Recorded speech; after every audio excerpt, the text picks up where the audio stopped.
صلی علی رسولہ الکریم اما بعد فاعوذ باللہ من الشیطان الرجیم بسم اللہ الرحمن الرحیم ایاک نعبد و ایاک نستعین صدق اللہ العظیم۔ اقبال تیری قوم کا اقبال کو گیا، اقبال تیری قوم کا اقبال کو گیا، ماضی تو سنہرا تھا مگر حال کو گیا، وہ روب دبدبا وہ جلال کو گیا، وہ روب دبدبا وہ جلال کو گیا، وہ حسن بے مثال وہ جمال کو گیا۔ محترم صدر جلسہ، واجب الاحترام اساتذہ کرام، ججز صاحبان اور میرے عزیز ساتھیوں، السلام علیکم ورحمۃ اللہ وبرکاتہ۔ آج مجھے اس پرعزم اور پرنور ایوان میں جس موضوع پر لب کشائی کرنے کا موقع ملا ہے، اس کا عنوان ہے یوم آزادی۔ میں علی وقار کی اجازت سے آپ کے سامنے اپنی خیالات کا اظہار کرنا چاہتا ہوں۔ محترم سامعین، ہمارا وطن ملک عزیز وہ وطن نہیں جو ہمیں وراثت میں ملا ہو،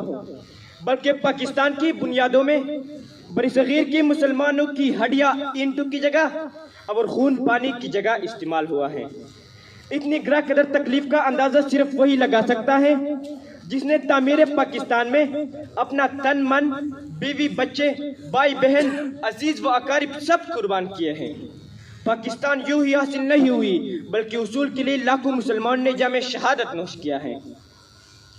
بندوق کیا چیز ہے، توپ کسے کہتے ہیں، ہم تو ٹینکوں کے صفے چیر دیا کرتے ہیں، اسی دن سے شہادت کا سبق مل جاتا ہے جس دن ماں کا دودھ پیا کرتے ہیں، جس دن ماں کا دودھ پیا کرتے ہیں۔ صدر محفل، ہمارا پاکستان وہ پاکستان جو اپنی تکمیل سے پہلے پیروں میں غلامی کی زنجیریں، ہاتھوں میں مظلومیت کی ہتھکڑیاں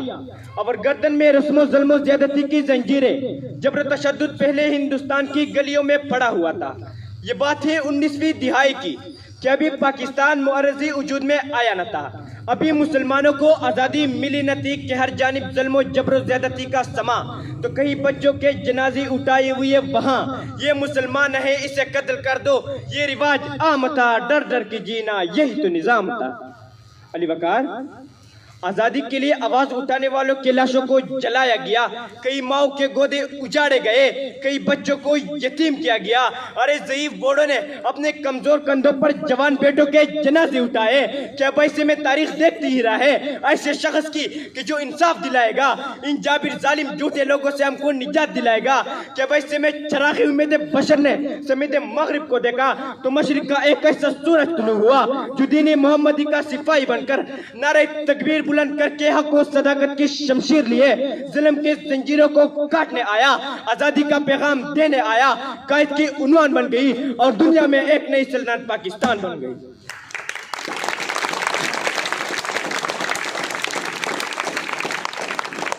ستائیس رمضان المبارک کے رات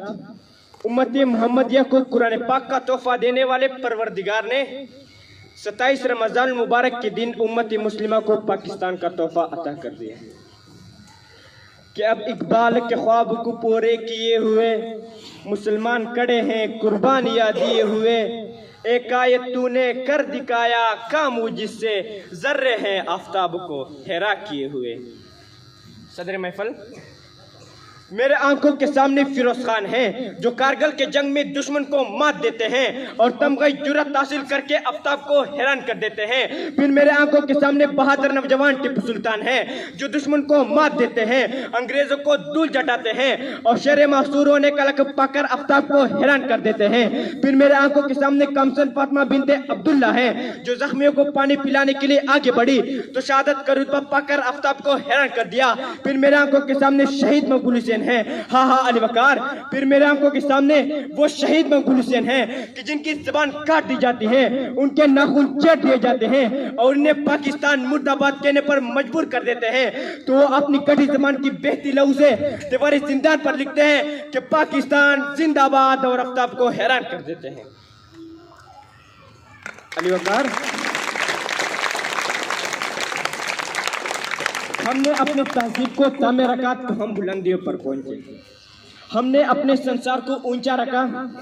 تو ہم کسر کسرا کے حیوانوں کو ایمانی طاقت سے لرزانے والے، ہم فتح مکہ کے موقع پر اہم مدعا سنانے والے، ہم جنگ موتا میں سیف اللہ کا لقب پانے والے، ہم بیر ظلمات میں گھوڑے دوڑانے والے، ہم ذرے ہیں آفتاب کو حیرا کیے ہوئے، ہم ذرے ہیں آفتاب کو حیرا کیے ہوئے۔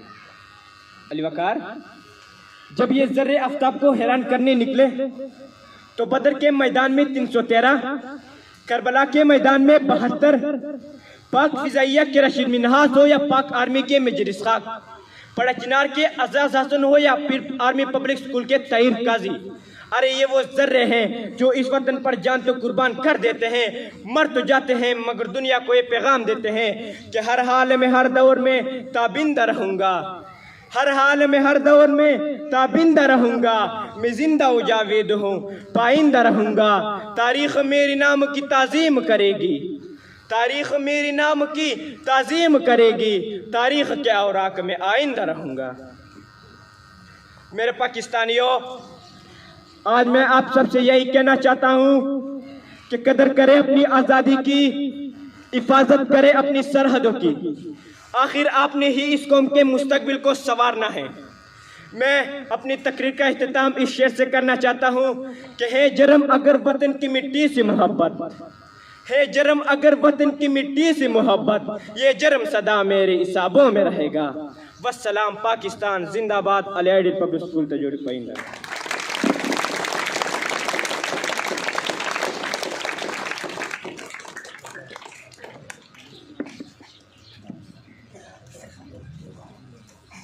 ماشاءاللہ داست سید اوسنا عبدالوہابو دین بعد گنانو نشتر ہاؤس طالب علم یونس کلاس 9 تا دعوت ورکون شدائی رئیسی او تاستا خپل سپیچ پیش یونس۔